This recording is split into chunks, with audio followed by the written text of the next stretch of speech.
Side 4. Chapter 8. The light was failing as they came off the rocks and into sight of Druridge Bay. That was always the worst time, when the light failed. It was all right in the morning when the sun was shining and the whole day lay ahead. It was nice to doze and watch the dogs swimming in the heat of the noonday sun. But getting dark had always been home time. Draw the curtains and wait for Dad to come from work time, the time Mam began to cook supper. Druridge Bay was 5 miles of sand dunes, low cliffs and empty sand. Not a thing stirred in the whole long curve of it. 5 weary miles of nothing. And he had nothing to eat again. He stared around bleakly. Out to sea, some buoys and floats bobbed meaninglessly. Druridge Bay, Dad once said, was a bombing range for the RAF, simply because nobody ever went there. He wondered wearily whether a plane would appear and drop a bomb on him and the dog. It would solve a lot of problems. But the dog seemed to have found something under a low, crumbling, mud-coloured cliff. The dog was circling and barking. He put on a weary spurt to catch up. The dog was barking at a very odd building, tucked under the cliff, a long box of a building, like a sagging shed. Fisherman's hut? But surely even the poorest fisherman could do better than this. It was a shed made of patches of withered plank, of tins hammered flat and nailed on, patches of corrugated iron, patches of old lino with a pattern still on it, but all painted with black tar against the wind and rain. And at the far end, a thin stovepipe chimney from which came smoke and the smell of cooking fish. It must be the smell of the cooking that was making the dog bark. He was still about 50 metres away when a door in the patchwork swung open, and a figure emerged and flung a piece of what looked like wood at the dog. It flew straight and true and hit the dog on the backside. Don gave a yelp and fled to a safe distance. "Hey!" shouted Harry. "That's my dog!" The figure turned. It was very tall and remarkably thin, with pale bare feet and trousers that finished raggedly halfway up its legs. All in black it was, with a long thin neck and long thin face and hair that glinted silver in the lost of the light. It looked eerie, like a ghost or a scarecrow. But it said in a pettish voice, "You should keep your dog under better control then." "It's 'cause he's hungry." "You shouldn't keep a dog if you can't afford to feed it." It was a voice like a scolding old granny's when she comes to her front door to tell you not to make so much noise playing. But it looked like a man. His hair was cut all ragged behind, and his face was so old, even the wrinkles had wrinkles. But he moved as quick as a kid, a nervous kid. "What's your name?" "Harry Buggerly." There was no harm in telling this oddball. Nobody would ever believe what he said. "And what are you doing round here at this time of night, Harry Buggerly? If your parents had any sense, you'd be in bed or doing your homework." "They're dead," said Harry. "Killed in the bombing." This bloke was so weird, you really could tell him anything. "So you're an orphan?" said the figure. "So am I. I suppose you'd better come in then." Harry hesitated, remembering his dad's warning about going with strangers. But this bloke sounded reluctant, as if he didn't want to ask Harry in really, as if he didn't want to be bothered but felt it was his duty. "Can I bring the dog in? If it shuts up and minds its manners." It was dark inside the strange hut. There was only the light of the burning stove, which appeared to be cut out of the big thick oil drum, and a couple of lighted wicks which floated in a yellow liquid in rusty tin cans. The smell of burning rotten fish was overpowering.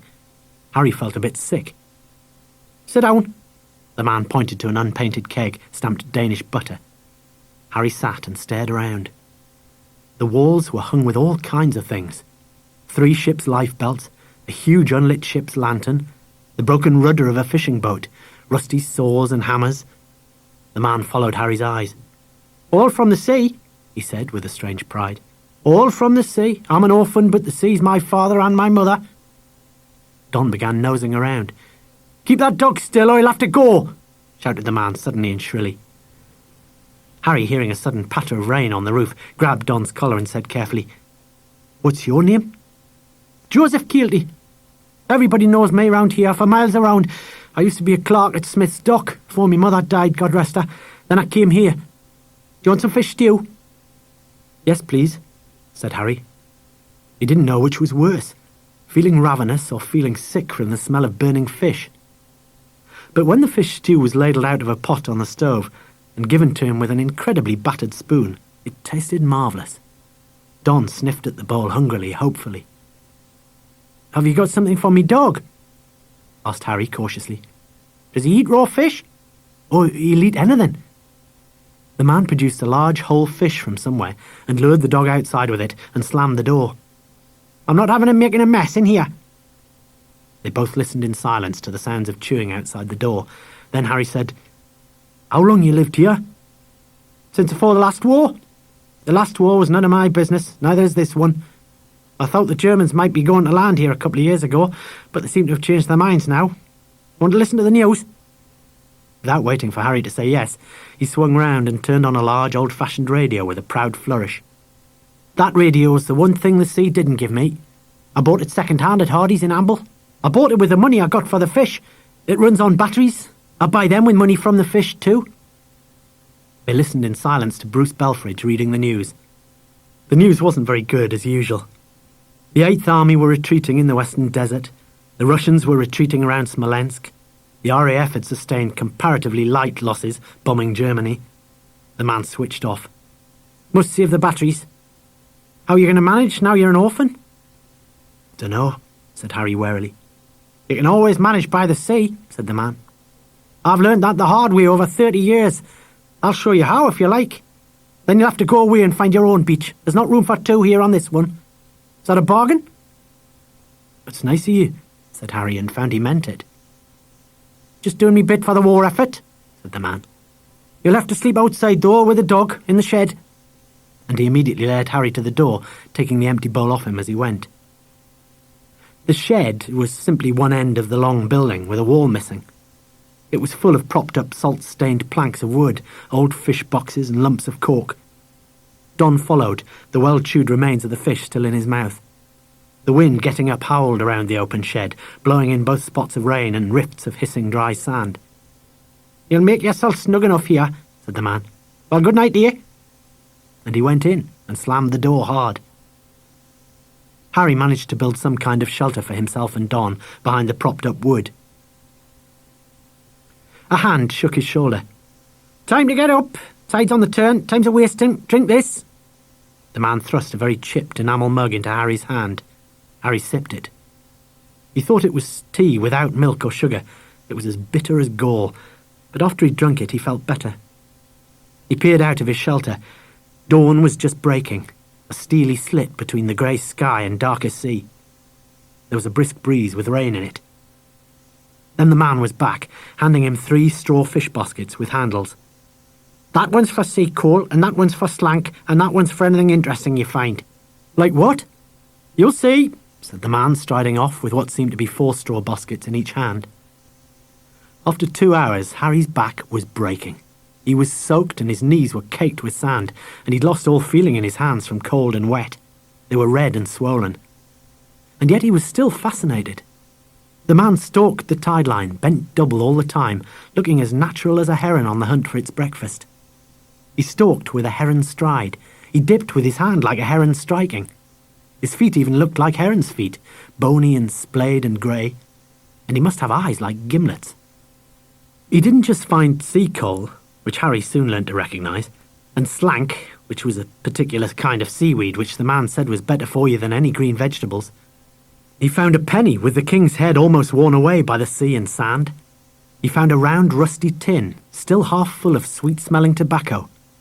He found a sodden navy blue jumper with one elbow worn out, but it would darn. A baby's dummy, nearly new, a deflated rubber bathing ring that could be repaired, 2 crabs stranded by the tide, a dead flatfish that was sniffed and pronounced still fresh, and a crippled seabird that he dispatched with one blow of a charred plank, saying it would make supper. But he was most jubilant about some orangey stones that he said were amber. "These started," he said, "as lumps of resin oozing out of a fir tree in Denmark hundreds and hundreds of years ago. I got a piece once with a fly caught inside it, all those hundreds of years ago. The fellow who comes from Newcastle gave us 5 bob for that one. They usually make women's beads out of them, but that one with the fly was special. It was sent to a museum in America." Then he said, "Not much of a morning. They've not been bombing these last few days. No fish. Come on, I'll give you some breakfast." They staggered up the beach, carrying loads of charred wood as well as full bags of sea coal and slank.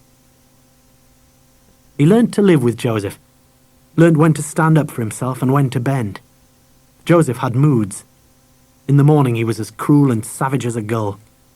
If the dog got in his way, he would kick it with those grey, iron-hard, bare feet. If Harry got in the way, he would kick him too. There was no arguing with Joseph in the mornings. He would get hysterical, screaming at you so that his spit landed on your face. He would tell you to pack your bags and go. In the afternoons, especially if it was sunny, he would sing to himself the old songs of a whole war ago. Keep the home fires burning. If he found something good in the afternoons, he would caper around like a boy. The afternoon they found the whole keg of butter, 3/4 buried in the sand. He grabbed Harry and waltzed with him half down the beach, working out how many radio batteries the money from the keg would buy. At the end of the working day, after a mug of the vile tea, he would get dressed up in an old shiny black suit, and even boots, and cycle on his old butcher's boy bike up to the town of Amble, with his carrier laden with loot for the grocers and the second-hand shop. It was the only time he ever wore anything on his feet, and a collar and tie as well. He looked almost normal.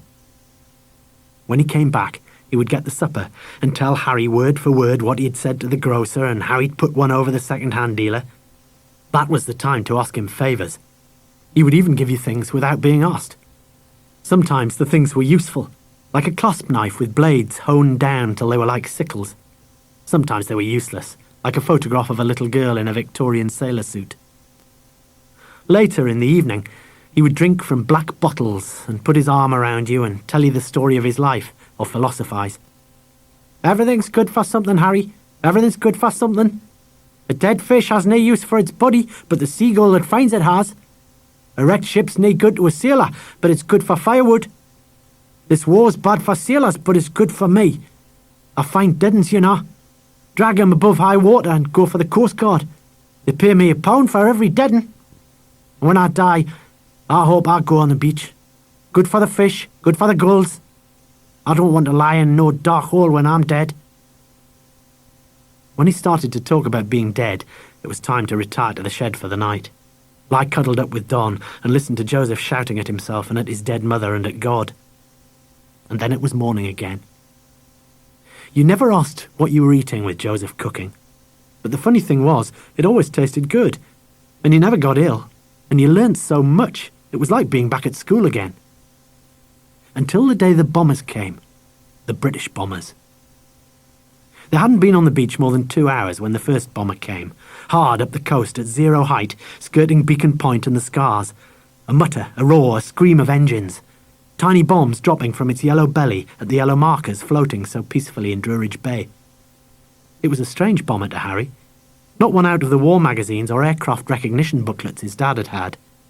It had a little solid pointed nose and 2 pointed engines and an oval tail fin. Must be a new sort. The tiny bombs exploded, sending up plumes of white foam and banging Harry's ears painfully. But Joseph was dancing again, waving wildly as the second bomber started its run. Tide's coming in, fresh fish for tea tonight. Run and get the boxes, lad, all the boxes you can find. Harry fetched all the boxes they had. Joseph had obviously given up beachcombing for the day. He just stood and watched and waved as 10 bombers came, one after the other. Then the bay was quiet again. Where were all these marvellous fish? And then suddenly, a wave broke on the shore that was silver. A solid wave of fish, tiny and large and enormous, and all dead. Fish to pick up in handfuls, fish to fill boxes till they could hold no more, and still the fish came, and still Joseph capered, drunk with joy. When the fish stopped coming, he put on his suit and went to Amble to telephone, leaving Harry on guard. Soon after he returned, a green van came with 3 men to load the fish. They stared curiously at Harry before they paid Joseph and drove away. Joseph turned to Harry and said, "Those men asked your name. I think they've gone for the police. They don't like you being with me. They think I'm potty." He tapped his head. "They think I'll do bad things to you because I'm potty." He tapped his head again. "Better go now, Harry. Go and find your own beach. I taught you all I know. The sea will be your mother and father now. Goodbye." Then he turned and walked away. Not up to the shed, but towards his bike and Amble. As he mounted, he shouted, "I didn't see which way you went!" And then he was gone. and Harry was on the run again. Chapter 9. Harry only went about 2 miles up the beach, and then found a cranny in the crumbling cliffs. He wasn't sure if a policeman would come, or if it was just Joseph's way of finally getting rid of him, but best not take chances. A policeman was much too big a thing to take risks about. Policemen were final. You couldn't fight policemen. But he reckoned the police were much too busy to come searching the cliffs or plod along the beach without their bikes. They would watch the roads, ask people at their cottage doors whether they'd seen a boy and a dog go by. The best thing was to lie low till everyone had forgotten about him. He lay low on a ragged patch of cliff top where the fields didn't quite come to the cliff edge. He didn't want any bother with farmers either. There was a slightly worn path along the edge of the cliff, but he hid himself from the path in a patch of gorse. Don seemed quite content to lie with him. The sun shone in fits and starts, but it would have been very dull if it hadn't been for the beach and the sea. Tide was going out, leaving strands of sparkling black sea coal and half a ship's lifebelt and a couple of empty bottles. Higher up, above the high tide mark, there was plenty of dry seaweed that would make a soft bed for the night, if you shook the sand fleas out of it. He would never be bored beside a beach again, thanks to Joseph. He let dusk descend before he went on along the cliff path. He didn't wait till total dark, because although these cliffs weren't very high, he didn't want to fall down them. He was hungry, but he was used to being hungry by this time. He could wait till morning if he had to. It was not quite dark when he saw the cottage right on the edge of the cliff. There was no smoke coming out of the single chimney, and it was a funny place for a cottage to be, somehow. The land seemed to be crumbling away under its edge, and it was tilting ever so slightly seawards, as if it might fall down the cliff at any moment. But it wasn't falling apart, it was tilting altogether like a tin toy cottage. It had no garden, and no sign of life. He crept closer. The windows looked funny, not right somehow. There were slates off the roof and dusk showing through the rafters. Not much shelter from the rain there, but worth a look. He tiptoed up to it silently as he could. He touched the wall. It wasn't brick, he realised with a shock. It was concrete, with bricks just crudely painted on it, and the paint was flaking off like the old stage scenery at school. The walls were cold, smooth concrete and very thick, and the windows were just painted on as well, and the little blue curtains. In the middle of each painted window was a machine gun slit. It was a pillbox, just got up to look like a cottage. Even the pointed roof was a flimsy fake, with a flat concrete roof underneath. That was why it was starting to slide down to the sea all in one piece, without falling apart. A pillbox from 1940. A pillbox for the Home Guard. The steel door was half open, part buried and jammed in the sand, so it wouldn't close. It had door panels painted on it and a number 13. Somebody's old joke. He sniffed inside. Just the smell of the sea covering a faint, dirty, dried-out smell, which he knew very well. Somebody, a long time ago, had used the pillbox as a lavatory. That meant that nobody official ever came here anymore.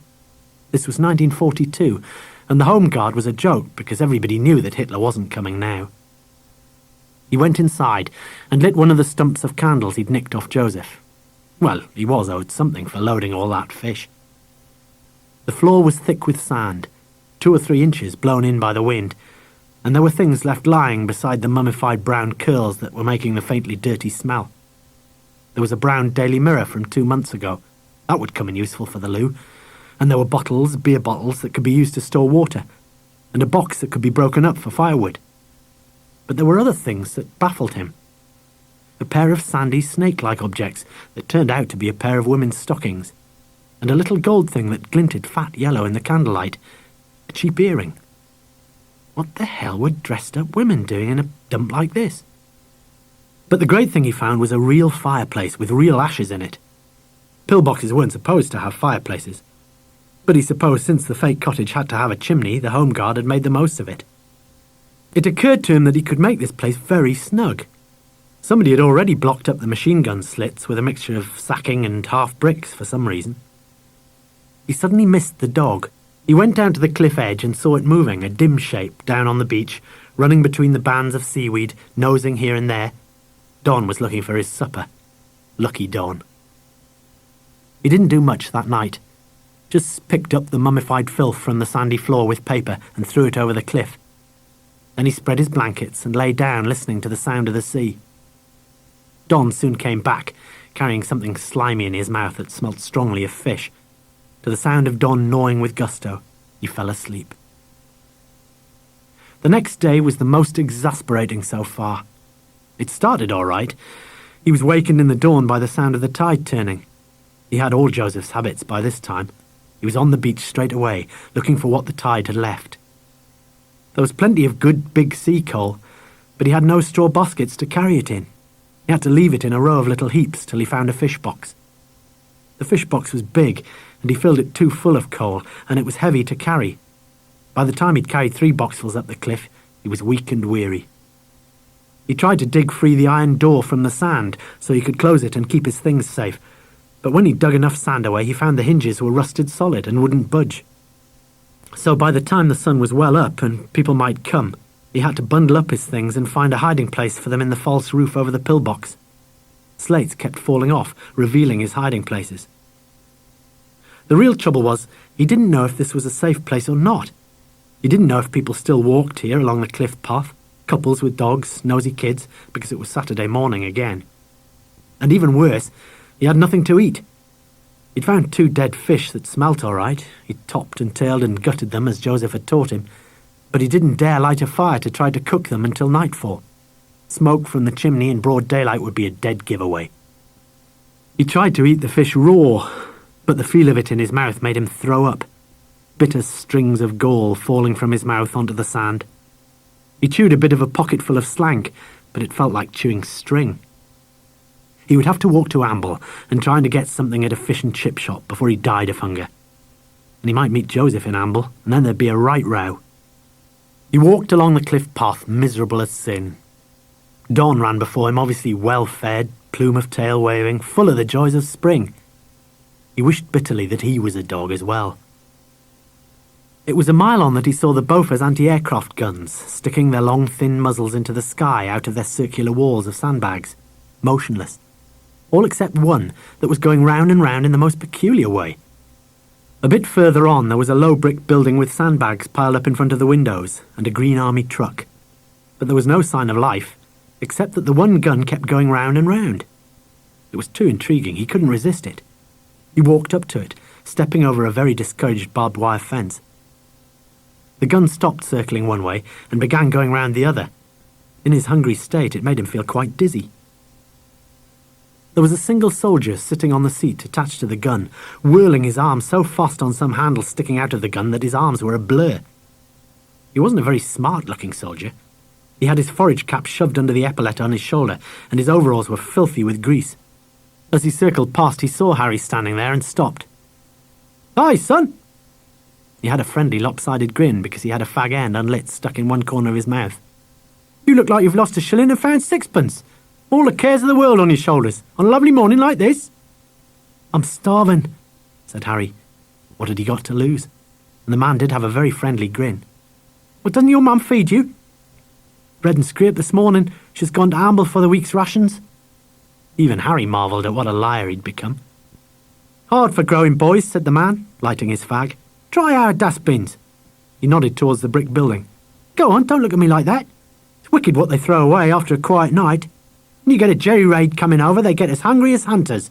Scoff the lot, but on a quiet night they sleep right through and it's all wasted." "Won't they stop me over there?" "Nah, they've all gone down the airfield for a shower. That's a soldier's dream, that is. Shave, a shower and a shit." He went back to whirling round and round on his gun. Harry walked across and opened the dustbin lid and saw a mountain of white sandwiches, cut thick as doorsteps but full of corned beef. There was a bit of dirt on the top ones from the dustbin lid, and somebody had emptied tea slops onto the ones on the right, but by carefully picking, he got a dozen good as new, just a little dry and curling at the edges. He stuffed most of them into his pocket and bit into the best one. "There's a better lad," said the soldier kindly, stopping his whirling again. From the faded stripes almost invisible on his oily sleeve, Harry saw he was a corporal. "Tell you what, son, if you're ever pushed for grub, this is the place to come. They get so many bloody sandwiches here, they even look like sandwiches. You get sandwich fights in the barrack room some nights, after they've been boozing in the naffy." "Aren't they scared the Germans might come?" "Nah, Jerry doesn't show his face by daylight any more up here. He knows what's good for him." You know what they've got at Acklington Airfield? Spitfires. Jerry wouldn't get halfway across the North Sea before the RDF picked him up. What's the RDF? None of your business. I never said a word. He looked down on the ground. Hand me up that 5/8 spanner, son, will you? What are you doing? Easing the tracking gears. I told the bloody armourer they were stiff, and he had a go at them, but he's bloody useless. Can't hit Jerry if the tracking gear's stiff as glue. So I'm having a go myself. I used to be a fitter in Civvy Street. This is my gun. Like to have a try on her? How? Harry's mouth fell open with amazement and wonder. Hop on the seat the other side of her. That's right. Now, you see the handles in front of you? You turn them, the barrel goes up and down. I make the gun go round and round, and you make it go up and down. So we can aim at things. Let's try and get that flock of geese that's flying over. He pointed, and the gun barrel began to turn towards them. But it was too high. Harry twiddled his own pair of handles, and the barrel sadly went even higher. Other way, son. You'll soon get the hang of it. Aim through the gun sight in front of you. Harry peered through the ring sight with its crossed wires, twiddled the handles first one way, then the other, and finally got the rapidly vanishing geese right in the sight. Well done, said the corporal. Only you got to aim well in front of them to allow the shells you fire time to get to where they are. And you'd have to be a bit sharper than that. The Jerrys can fly a bit faster than Canada geese, and they don't hang about waiting for you. Where's the trigger? Asked Harry. There, son, but don't touch it, or it might go off. Then the army would dock £5 out of my pay for wasting a shell. Harry stared at the gun's long barrel with its widening tip, at the gleaming racks of Brosh shells. He had never seen anything so thrillingly evil in his life. He squirmed on the hard metal seat with sheer glee. Has it got a name? I call her Biffy. Biffy the Beauforts. She's a good lass. She's knocked bits off a couple of Jerrys that won't come back in an hurry. He lit another fag, squinting as the smoke hit his eyes. I've got a lad just about your age at home. 12, are you? 13 next birthday. Never get to see my lad. He's evacuated to Cornwall. Takes me all my time to get a 48 to see me missus. My lad's growing up and I never get to see him. I was teaching him cricket. Used to take him to the Oval to see Wally Hammond play. He'll be a grown man by the time I get out of this lot. Still, at least I know he's safe. Not like 1940. Nearly got killed when the Germans burnt the London docks. In hospital for a month, poor little bleeder. The corporal suddenly looked quite desperate. So Harry held out his hand and said, My name's Harry. Harry Baggerly. I lived down the coast a bit. We got bombed out too. Put it there, Pod. The grin came back on the corporal's face. My name's Arthur Blenkinsop, but you can call me Uncle Artie. All the young uns in the battery too. Oh, here's another flock of geese. Do you fancy another go? They whirled around and twiddled the handles and laughed. Harry suddenly felt at home and terribly happy. Then Artie got down stiffly, putting his hands to his back and saying, I'm not as young as I was. Oh, I like your dog. What's his name? Don. Artie and Don made friends. Artie seemed to know the right place to tickle a dog behind the ears. I had a dog before the Blitz, ran away and never came back. You can borrow Don any time you like. He likes the beach and swimming for sticks. It seemed a ridiculous thing to say, and dangerous, but he liked Artie so much. Artie suddenly patted his pockets and said, You wouldn't do me a favour, Harry, would you? I'm clean out of fags, and I've got a lot to do here yet. You wouldn't like to run down the naffy for me at the airfield? You can borrow my bike and I'll give you a chit for the naffy waller. With the greatest of pleasure, said Harry, and then blushed because he sounded so pompous. Right. I'll lower the saddle for you. 5 minutes later, he was cycling down the road with Don in joyous pursuit. End of Side 4.